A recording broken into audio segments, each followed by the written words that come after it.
The question is, if somebody tells a story, is the story right or not? Mm-hmm. And if two people tell stories that are at odds with each other, not just different. I mean, of course, everybody tells a story differently, but it doesn't mean they're both wrong.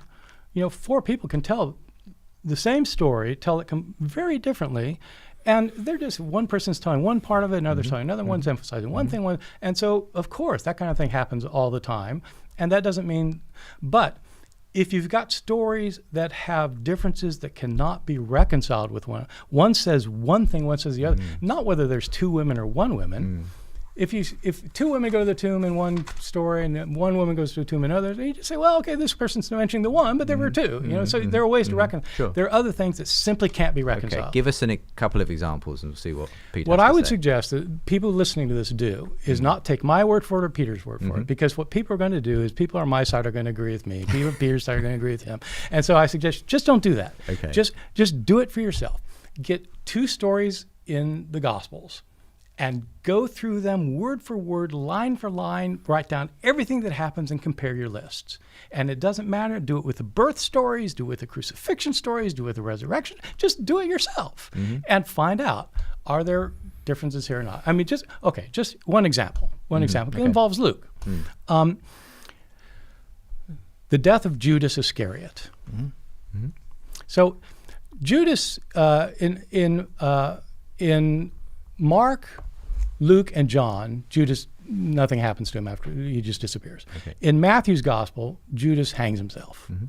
And what happens is he goes, he feels remorse about what he's done. He's betrayed Jesus for 30 pieces of silver. He tries to return the 30 pieces. The high priest won't take it, so he throws them down in the temple and goes off and hangs himself.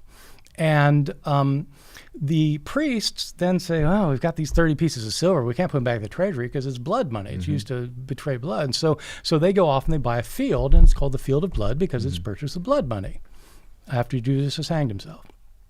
Luke also wrote the book of Acts, as we were saying. And in chapter 1, there's a second account of Judas' death.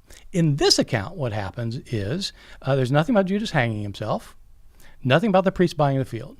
In this account, Judas goes and buys the field before he dies, and he doesn't hang himself. He somehow falls head first, and his intestines break open and bleed all over the ground. And so the people in Jerusalem start calling this the Field of Blood because Judas bled all over it. So those two accounts cannot be reconciled. Okay. So before we hear Peter's response to that, is the issue then that, you know, we don't know what happened to Judas at all because these accounts, as far as you can see? I think we can know some things. Okay. I think there really was a Judas.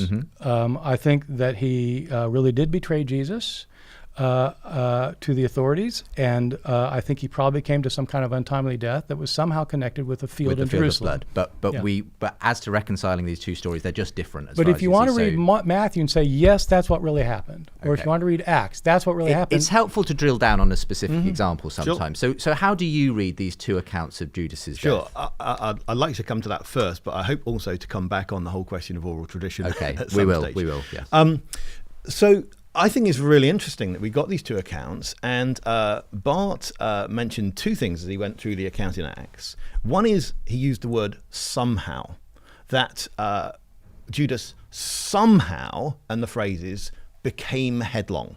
Well, that to me is just crying out for some more details. We need to explain. We need some sort of like vertical elevation. Oh, Matthew has vertical elevation because he has to hang himself.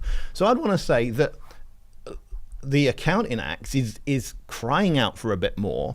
And the other issue we got is his intestines. How on earth do his intestines start bursting forth? I mean, like, that wouldn't normally happen if you just simply fall. fell over in a So field, in other words, I'd want to say, you know, that makes a lot of sense. Now, as for... So how did it happen?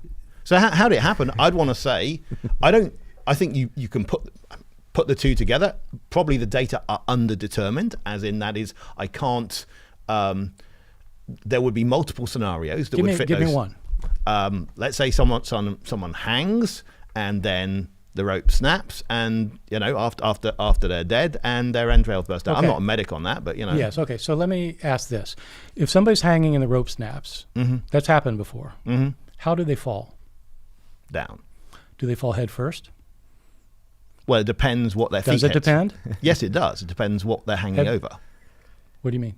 Well, I mean, if you're hanging over something and there's a rock forward and you're going to trip on it and you go head forward, I mean, like, these things can happen. I don't know. It sounds like we're doing CSI here, you know, I mean, like, crime scene investigation.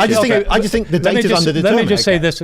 Yeah, it's underdetermined. So to reconcile it, you have to come up with a completely implausible scenario to reconcile it.